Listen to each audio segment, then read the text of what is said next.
quand on nous demande de monter une séquence ou quelque chose, des fois on nous demande de trafiquer complètement le fond en fait. Et c'est vrai que ça a toujours été le cas. Enfin, en télé, en interview, on coupe. S'il y a des illustres sur une interview, c'est qu'elle a été coupée, et donc forcément le propos a été modifié. Mais ça, c'est dans toutes les émissions, tous les styles d'émissions. Et c'est vrai que au début, c'est pas si gênant, mais à force, ça me dérange en fait de me dire que ce que je montre, c'est pas la réalité. Vous vous apprêtez à écouter un podcast des Déviations. Notre média raconte les histoires de celles et ceux qui ont changé de vie. Pour nous suivre et ne rien manquer de nos actualités, nous vous donnons rendez-vous sur notre site et nos réseaux sociaux. Abonnez-vous à notre chaîne YouTube et suivez nos podcasts sur Acast et autres plateformes de streaming. Tout de suite, un nouveau portrait, une nouvelle histoire, une nouvelle déviation. Bonjour, alors je m'appelle Anne-Sophie, on m'appelle Annie, c'est le diminutif en fait de mon prénom. Et après 18 ans en tant que monteuse dans le milieu de la télévision, je suis en pleine reconversion pour devenir pâtissière. Dis-moi, où est-ce que tu es née, dans quelle région tu as grandi ? Je suis née à Lyon et j'ai grandi à Lyon jusqu'à mes 18 ans. Quand tu étais petite, comment est-ce que tu te décrirais, quel genre de petite fille t'étais, tes traits de caractère ? Petite, j'étais très joyeuse, très malicieuse et puis avec un grand sens de la créativité. J'adorais tout ce qui était manuel et dans le côté manuel, je faisais beaucoup de pâtisserie avec ma maman qui est une très bonne cuisinière et qui m'a appris toutes les bases de la pâtisserie. Et est-ce que tu peux me parler, quand elle t'avait donné la confection de la bûche de Noël, que ça avait été une sorte de fierté pour toi? À partir d'un certain âge, on était assez grand pour préparer le repas de Noël en fait dans la famille, et c'est devenu une tradition. Moi, je suis devenue la préposée à la bûche de Noël, et c'était vraiment une fierté pour moi d'avoir ce rôle-là parce que c'est important le dessert parce que ça termine le repas. Et donc j'ai commencé par des bûches assez simples, des roulés avec une génoise, une ganache. Et puis chaque année, j'ai essayé de me challenger pour faire différent, toujours mieux, toujours plus joli. Et à chaque fois, j'attendais avec impatience le waouh de la bûche. Et c'est vrai que c'était un rôle qui me tenait vraiment à cœur. Et je pense que aujourd'hui, si j'aime la pâtisserie, ça vient un peu de ça. Je mettais beaucoup de temps pour faire une bûche à l'époque parce que forcément je connaissais pas encore trop les gestes, etc. Mais puis surtout en fait pour trouver la recette de la bûche pour Noël, je mettais un peu toute l'année à travailler un peu certaines techniques, etc. pour avoir la meilleure bûche à Noël, quoi. Ça mettait une pression quand même. Et la pâtisserie, ça t'a suivi toute ton enfance, t'en as toujours fait, t'as jamais eu de pause, ça t'a jamais dégoûté, t'as toujours aimé ça? J'ai toujours aimé la pâtisserie, aussi parce que je suis très gourmande, maintenant encore, j'ai toujours été très gourmande, et donc du coup c'était au contraire un plaisir, et puis aussi j'aime cette technique un peu qui est pas simple, c'est pas de l'improvisation. C'est vraiment il faut suivre la recette, il faut pas se tromper, et c'est un peu de la chimie. S'il n'y a pas toutes les règles qui sont requises, et ben on n'arrive pas à faire la préparation qu'on veut. Et ça, j'aimais bien ce côté droit et juste. Et est-ce qu'à ce moment-là de ta vie, tu pensais déjà en faire ton métier plus tard, ou ça t'est pas du tout traversé l'esprit? À ce moment-là de ma vie, j'imaginais pas du tout que j'allais en faire mon métier, ça c'est clair. Pourquoi c'était pas envisageable pour toi? Parce que dans ma famille, la plupart des membres de ma famille, mon père, mes oncles et tantes, enfin mes cousins, ils étaient tous ingénieurs. Enfin tous, une grosse partie quand même. Et du coup, je pensais que j'allais devoir aussi rentrer dans le moule. Et comme ma sœur aussi, l'a fait juste avant moi, quoi. J'ai jamais senti vraiment de pression par rapport à mon cursus scolaire, mais c'est vrai que j'avais ce modèle-là aussi parce que ma mère était auxiliaire puéricultrice, mais elle a eu toute sa carrière à l'hôpital. Enfin, donc du coup, il y avait aussi ce truc, il faut que je trouve un métier pour toute la vie et un métier logiquement qui rentre dans les cases en fait, le métier classique.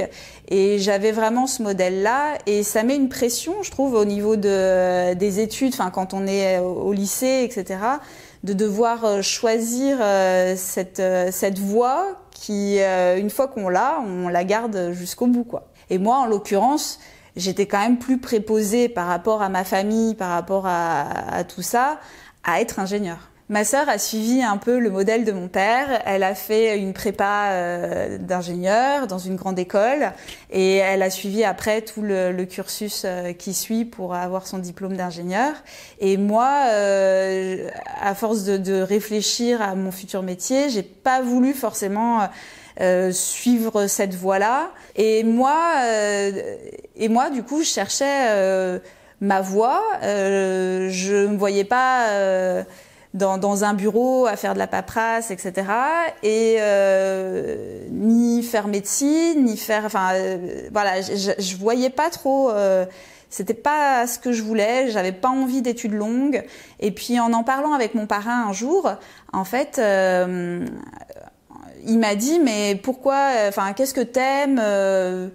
Et moi, ça faisait quelques années que mon père avait acheté une caméra, un petit caméscope, et on filmait les vacances en famille, etc. Et moi, je faisais des petits montages. Et il m'a dit, il y a le montage. Oui, mais bon, ça, c'est un hobby, c'est pas pareil.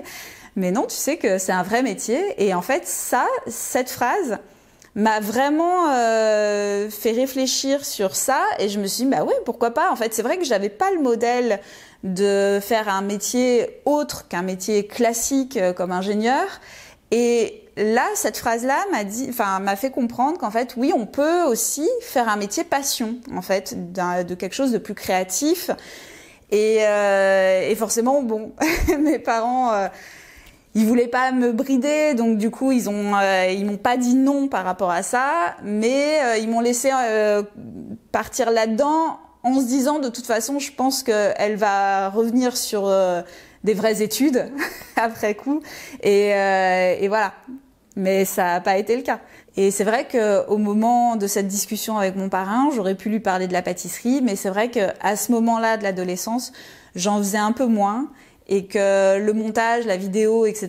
prenaient un peu plus de place dans ma vie.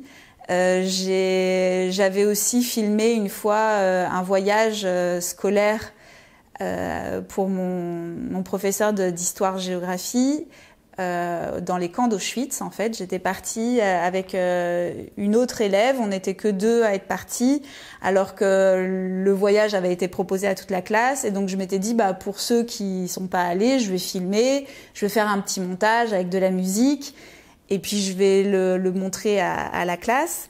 Et ce jour-là, mon professeur m'a complètement fait confiance. Je m'attendais pas à ce qu'il le diffuse à la classe avant même que lui l'ait vu. Et à ce moment-là, il m'a fait énormément de compliments sur ce que j'avais fait. Il m'a encensé, il m'a fait rencontrer un ancien déporté qui, pareil, m'a dit que c'était le film pour lui qui le touchait le plus par rapport au camp d'Auschwitz, par rapport à tous les autres films qui avaient été faits sur le sujet. Et le film a été vu par Simone Veil, etc. Et ça m'a confortée en fait dans le fait que je me suis dit voilà, je vais être monteuse parce qu'apparemment il y a quelque chose. Et cette expérience-là m'a aidée aussi pour mes études après, pour être prise en BTS audiovisuel. Tu arrives dans ce BTS, est-ce que ça t'a plu? Est-ce que ça a répondu aux attentes que tu avais? Alors, donc juste après le bac, j'ai passé un bac S, je suis allée dans un BTS audiovisuel option montage à Montbéliard, donc c'était loin de chez moi, mais c'était pas plus mal. C'était agréable justement d'avoir un peu ce côté indépendance sans ses parents, etc. Et quand on arrive là-bas, c'est vrai que c'est des études assez particulières. On est en tout petit groupe. C'est des classes de 9 personnes. Il y a 4 classes en tout, donc on a maximum 30. Et les professeurs, on doit les tutoyer et les appeler par leur prénom. On a des emplois du temps qui changent tout le temps pour nous habituer à l'intermittence du spectacle, parce que les monteurs, en règle générale, sont intermittents du spectacle.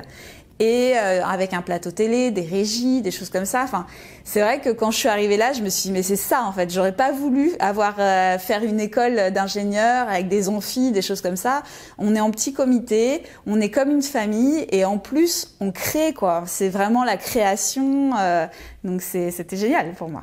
C'est ça qui te plaisait dans le montage, le fait de voir le produit fini? C'est quoi qui te plaisait en fait dans le fait de monter? Dans le montage, ce que j'aime, c'est vraiment le côté, on récupère une matière brute qui a été tournée, donc des plans, bon, le mieux c'est avec des beaux plans, des plans en plus de drone aujourd'hui, enfin c'est quand même quelque chose qui est très agréable à monter. Et les magnifier en fait, raconter une histoire avec ces plans, faire quelque chose de beau avec de la musique, etc. Mettre en scène un peu, et c'est vraiment pour moi de la création, et c'est ça que j'aime bien dans le montage, c'est vraiment transformer quelque chose de brut en quelque chose de regardable et agréable. Alors c'est vrai que ces études qui du coup sont complètement à l'opposé des études d'ingénieur, ma sœur qui était en plein dedans voyait ça d'un œil un peu à l'écart. C'est de la rigolade quoi. Enfin, c'est vrai que ce BTS en 2 ans en plus, ça mènera à rien, et elle va avoir un diplôme, un bac+5, et c'est vrai que ça a un peu creusé un écart par rapport à tout ça. Je sais pas exactement ce que mon père en pensait à ce moment-là, mais c'est vrai que je partais à l'opposé un peu de tout ce que ma famille avait connu, et ça a un peu surpris ma famille quand même. Et est-ce que quand ta sœur elle te faisait ce genre de remarques, parfois chez toi ça créait un doute? Est-ce que parfois tu t'es remis en question, tu t'es déjà dit en fait elle a raison, ou est-ce que t'as jamais douté de toi et tu t'es dit non, moi je sais que c'est ça que je veux faire et je suis déterminée quoi? Moi, de mon côté, j'ai jamais douté en fait, parce que même les professeurs nous disaient, vous voyez là, vous êtes 9, il y en a même pas la moitié qui finalement deviendront monteurs parmi vous. Et moi, comme j'étais déterminée, j'ai pas du tout entendu tout ça autour. En fait, je voulais faire ça et je me donnerais tous les moyens pour y arriver. Et justement, par rapport à ma famille, qui voyait ces études un peu d'un œil un peu différent, je voulais leur prouver que j'allais y arriver, et que voilà, ils se trompaient.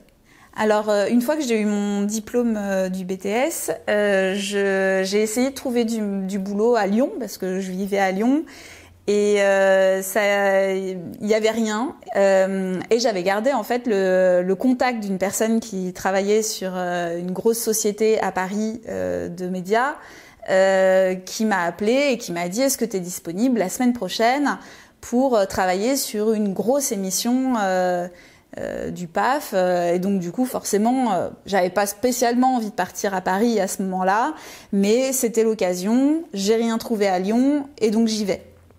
Sauf que une fois sur Paris, donc je trouve un logement finalement assez rapidement, après avoir habité un peu à droite à gauche chez des cousins qui vivaient à Paris.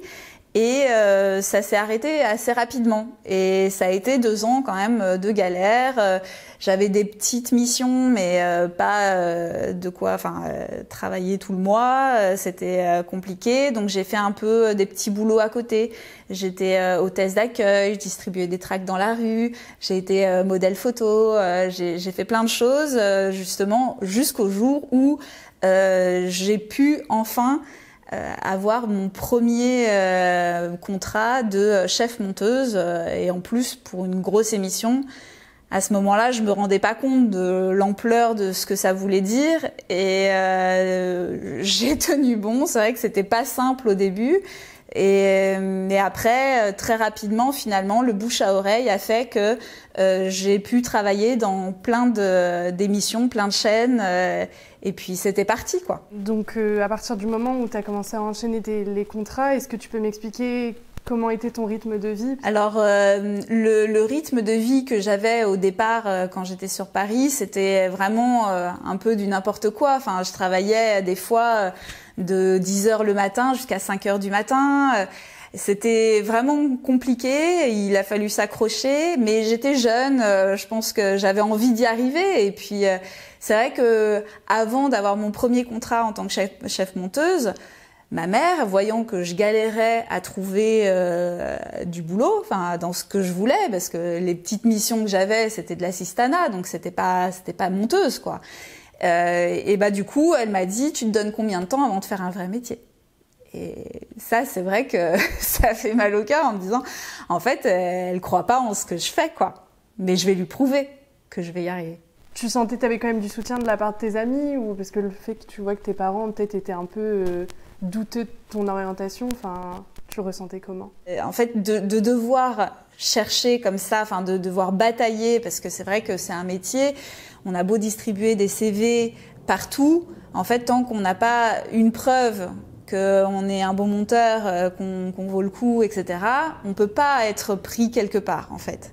Et c'est ça qui est hyper difficile. Et c'est vrai que, en plus de voir que les gens derrière moi croyaient pas forcément que j'allais y arriver, voyant que voilà, ça durait, et que je faisais que des petits boulots, que j'arrivais pas à payer mon loyer, qu'il fallait encore que mes parents m'aident à finir les fins de mois, etc. Ça m'a appris la persévérance et vraiment, il fallait que j'y arrive. Et c'est vrai que pour arriver à ce but, finalement, j'ai carrément dû bluffer en disant mais en fait je suis chef monteuse, j'ai déjà travaillé sur plein d'autres émissions, alors que c'était pas vrai, j'étais encore qu'une assistante, mais il a fallu que j'aille un peu plus loin, j'étais au bon endroit aussi au bon moment, j'ai aussi créé la chance parce que j'étais dans un couloir où j'étais la seule assistante et il y avait que des chefs monteuses, de monteurs, monteuses et monteurs. Et du coup, j'ai créé le contact et j'ai essayé justement de faire en sorte de faire partie de ce milieu qui était si fermé et si difficile à atteindre.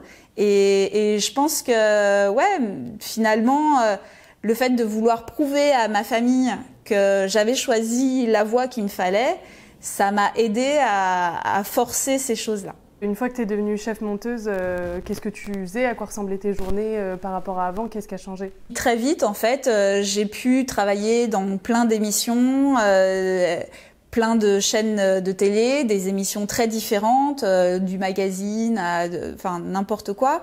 Et du coup, en fait, j'avais de plus en plus de boulot, mes mois se sont remplis petit à petit, jusqu'à travailler les mois entiers. Et finalement, voilà, toutes ces années ont fait que, c'est vrai que d'avoir un métier en plus passion, parce que ça venait d'une passion, le montage.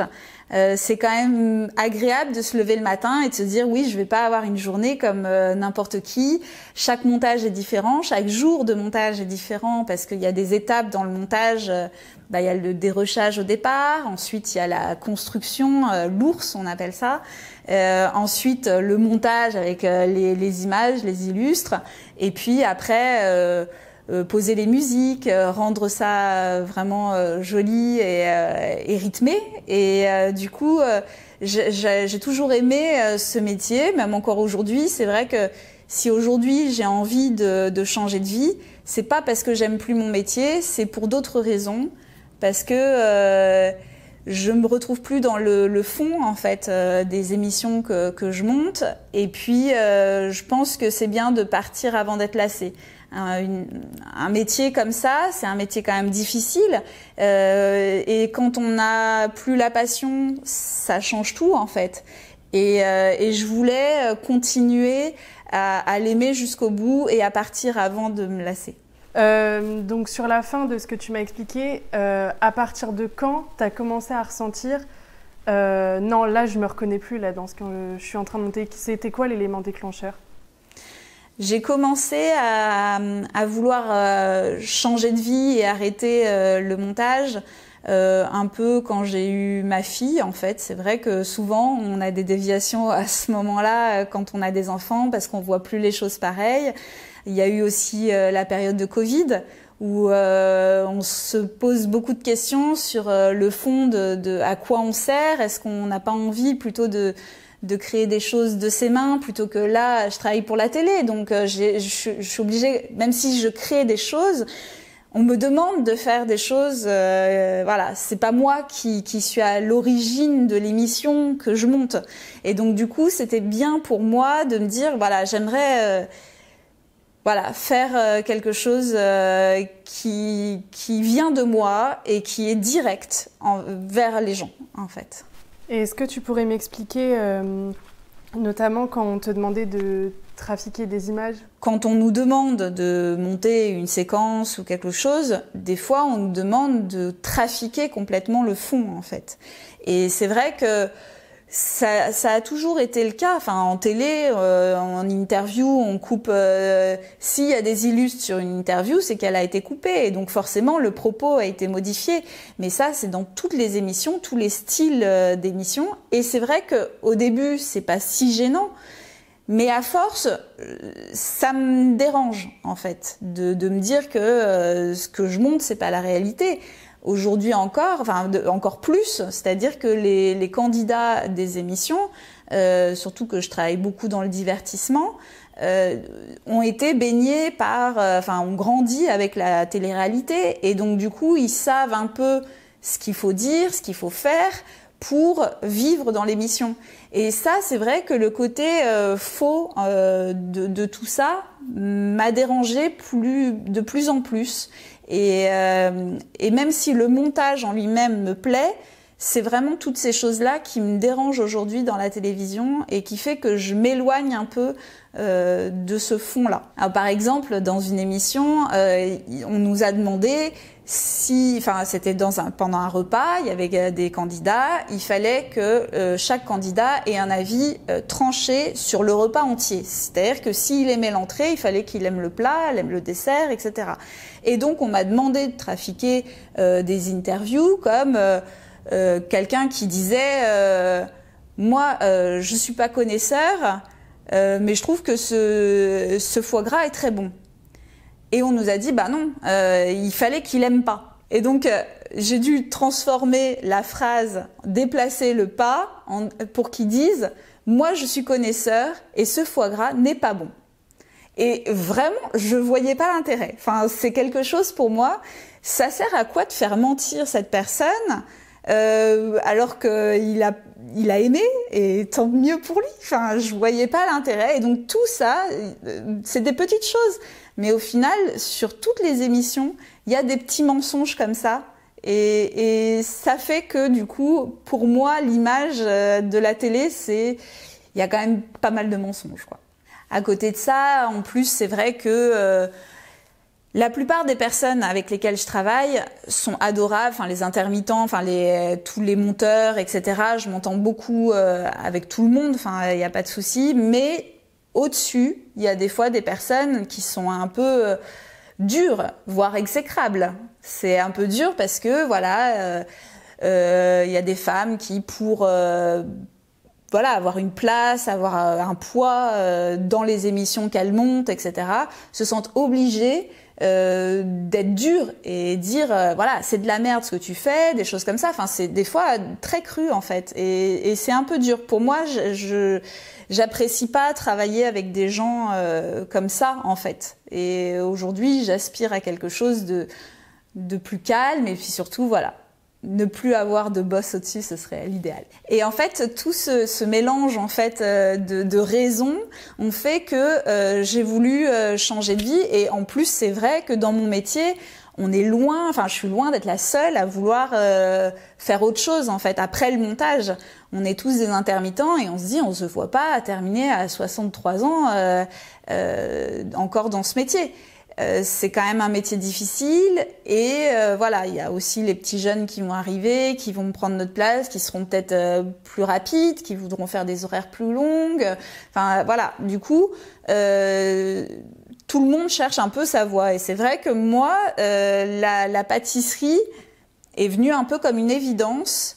Parce que depuis quelques années, j'en faisais quand même pas mal autour de moi pour mes amis, les anniversaires, toujours Noël, les bûches de Noël. Et pour moi, c'était une reconversion un peu évidente parce que c'était une passion aussi et que j'ai commencé mon premier métier passion et que ça me paraissait logique de continuer là-dedans et pas de pas avoir d'employeur. Je suis intermittente du spectacle, alors je me vois pas être salariée à temps plein dans une société classique. Il fallait que j'ai quelque chose de créatif.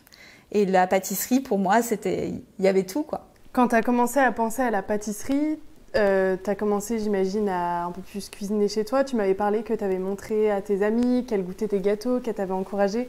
Est-ce que tu peux m'expliquer ? Plus je faisais de la pâtisserie, plus les gens appréciaient, enfin je sentais qu'il y avait un vrai retour sur ce que je faisais. Ouais, tes gâteaux, tout le monde n'est pas capable de faire ces gâteaux-là. Il y avait un effet waouh qui était très agréable pour moi et que je recherchais un peu à chaque fois. Et en fait, on a commencé comme ça à me demander de faire des gâteaux, enfin des commandes comme ça. Tiens, pour l'anniversaire de mon fils, t'as qu'à me faire un gâteau, etc.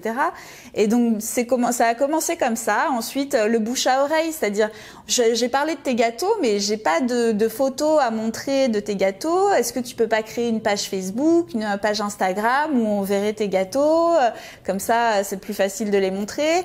Et finalement de créer ces réseaux sociaux-là, ça m'a ramené d'autres personnes à droite à gauche, et puis j'ai commencé à faire de plus en plus de gâteaux, des commandes comme ça, sans vraiment le demander, quoi. Et c'était bien parce que c'était des challenges pour moi. Au début, c'est vrai que c'est hyper stressant de faire un gâteau pour quelqu'un que même moi je mangerais même pas, donc c'est vrai que c'était un peu stressant. Et puis plus ça va, plus j'apprenais de la technique, j'apprenais des choses, et c'est vrai que en parallèle, je travaillais sur des émissions télé de pâtisserie. Et donc j'apprenais aussi beaucoup toutes ces techniques-là, et je m'inspirais beaucoup de ce que je voyais dans mon métier en fait pour faire tout ça. Et c'est vrai que, quand on monte une émission en fait de télé, moi j'ai toutes les images. Ce que les gens voient ensuite en montage total, c'est-à-dire que c'est une petite partie de tout ce qui a été tourné. Et donc sur tout ce que moi j'apprenais, j'avais tous les conseils, j'avais tout. Quand on voit un pâtissier faire un gâteau, moi je vois tout de A à Z en fait. J'ai pas de trucs coupés, voilà. C'est que du coup je vois tous les gestes, je vois pourquoi ça a raté à tel moment, pourquoi ci, pourquoi ça, les conseils des chefs, les trucs.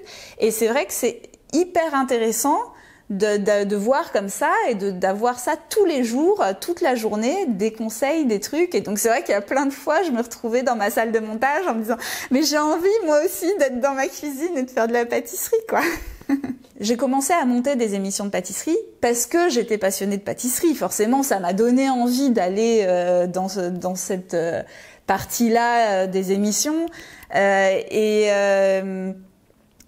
en plus de ça, ce devoir, de travailler sur des émissions de pâtisserie, d'en apprendre autant, etc., ça m'a confortée dans l'idée de faire ça après, quoi, parce que plus on se perfectionne, plus on a envie d'en faire tous les jours. Au final, à force de regarder les gens pâtisser à travers mon écran, j'ai envie moi aussi de faire ça toute la journée en fait. C'est devenu un peu donnant. J'ai voulu apprendre, et puis en fait ça m'a donné une envie en plus. Donc même si les émissions t'ont quand même aidé un peu à apprendre, t'as quand même eu envie de faire plus et de passer un CAP. Donc dis-moi pourquoi est-ce que tu as eu cette envie de te performer ? Donc j'ai appris un peu toute la base que j'ai en pâtisserie par les grands chefs en fait que j'avais dans mes émissions, par des vidéos YouTube, par des livres de recettes. J'ai appris énormément déjà par moi-même. Mais c'est vrai que si je voulais aller plus loin, si je voulais créer ma société, être pâtissière professionnelle, le seul moyen en fait de pouvoir vendre des gâteaux officiellement, c'était d'avoir son CAP pâtisserie. Et donc je me suis dit, de toute façon, j'ai encore mon métier, j'ai pas du tout envie d'en partir tout de suite, il n'y a jamais eu de burn-out par rapport à mon métier, mais ce serait bien en parallèle de commencer à me professionnaliser en pâtisserie. Et donc, il y a 2 ans, j'ai commencé à chercher un peu quel style de formation il me faudrait pour passer le CAP en candidat libre. Parce que je me voyais pas m'arrêter pendant une année entière et suivre une école, sachant qu'en plus j'avais quand même des bonnes bases. Et donc du coup, j'ai prospecté, j'ai essayé de joindre en fait tous les styles de formation en pâtisserie pour choisir celle qui me convenait le plus.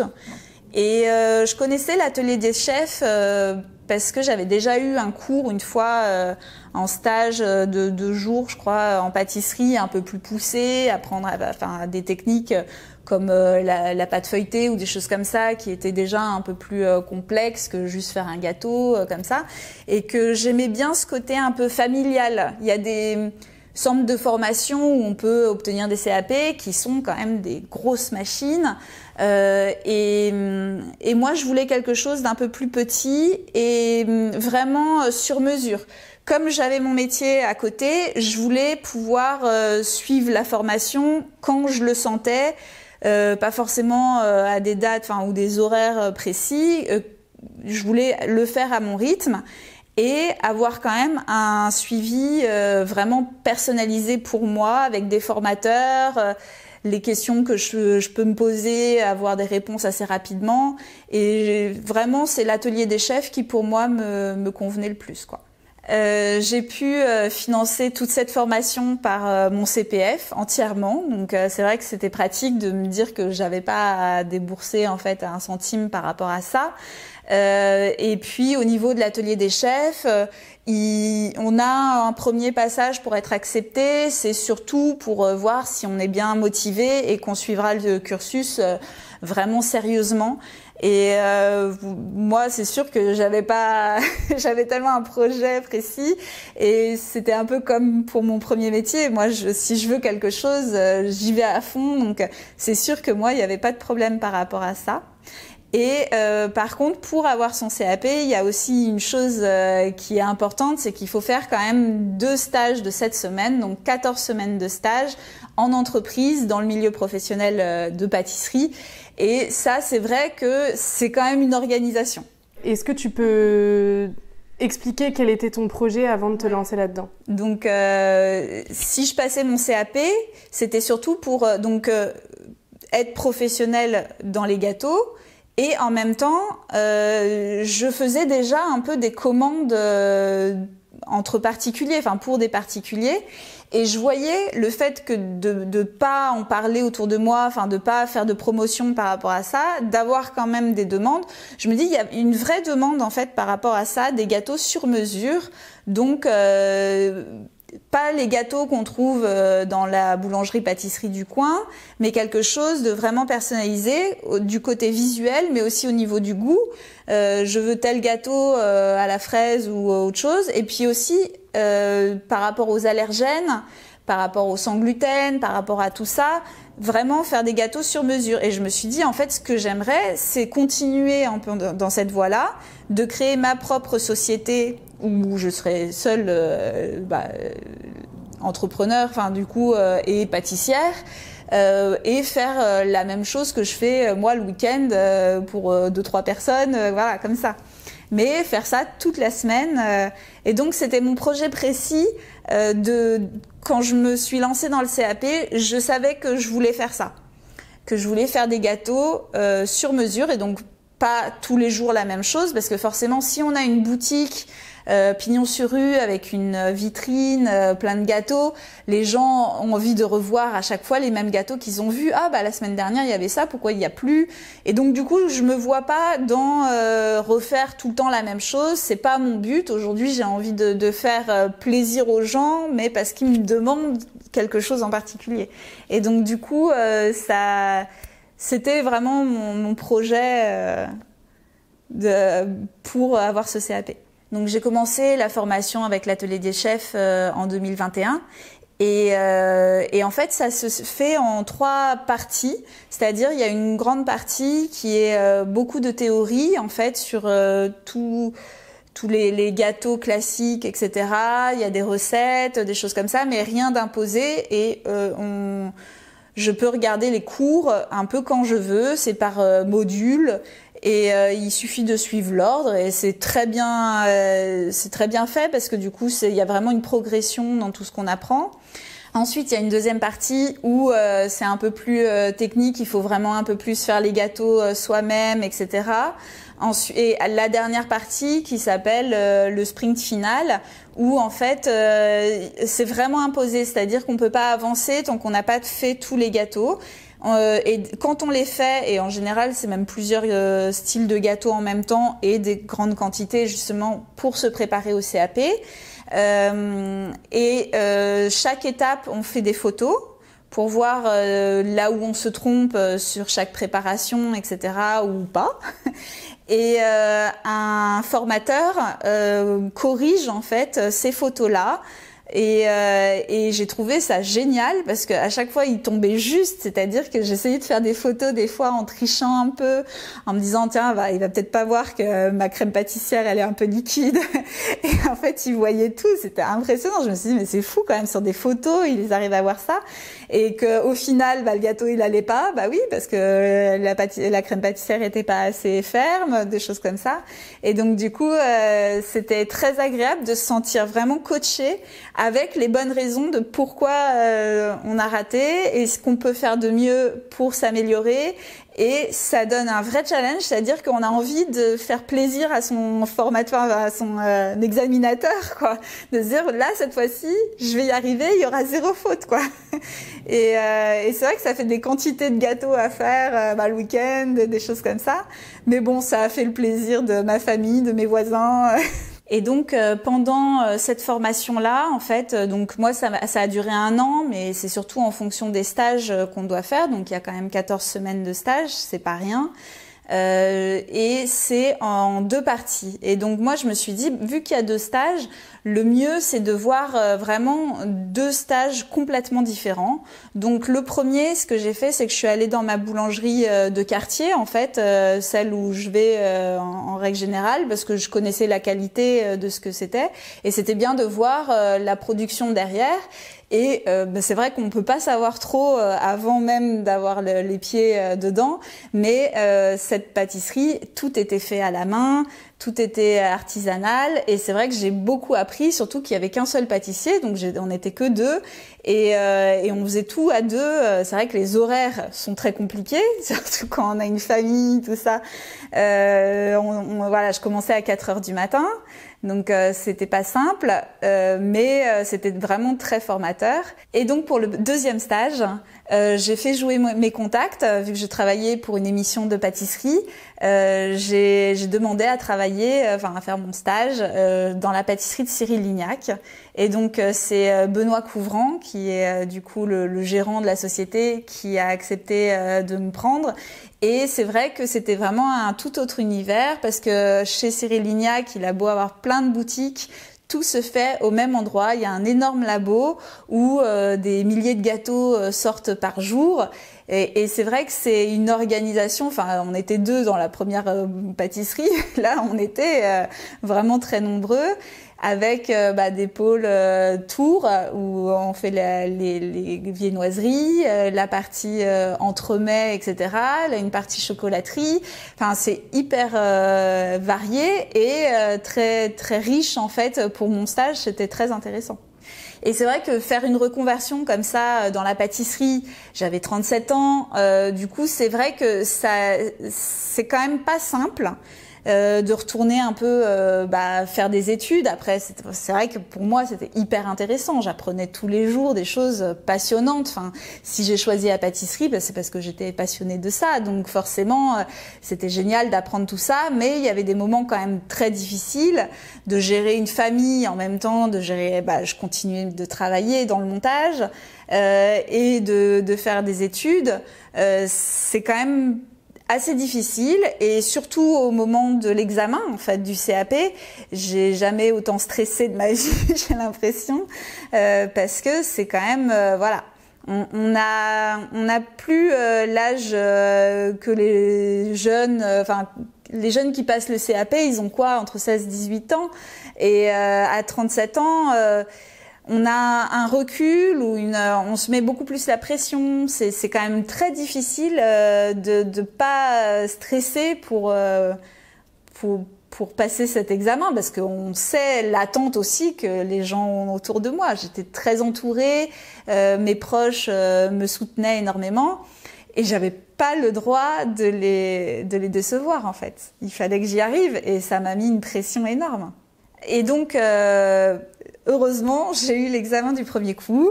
J'ai pas eu une note extraordinaire, mais suffisamment pour être professionnelle et avoir le CAP. J'ai quand même une mention, mais bon, voilà, c'était quand même quelque chose qui pour moi sur le moment était un soulagement énorme de pas devoir le repasser l'année d'après.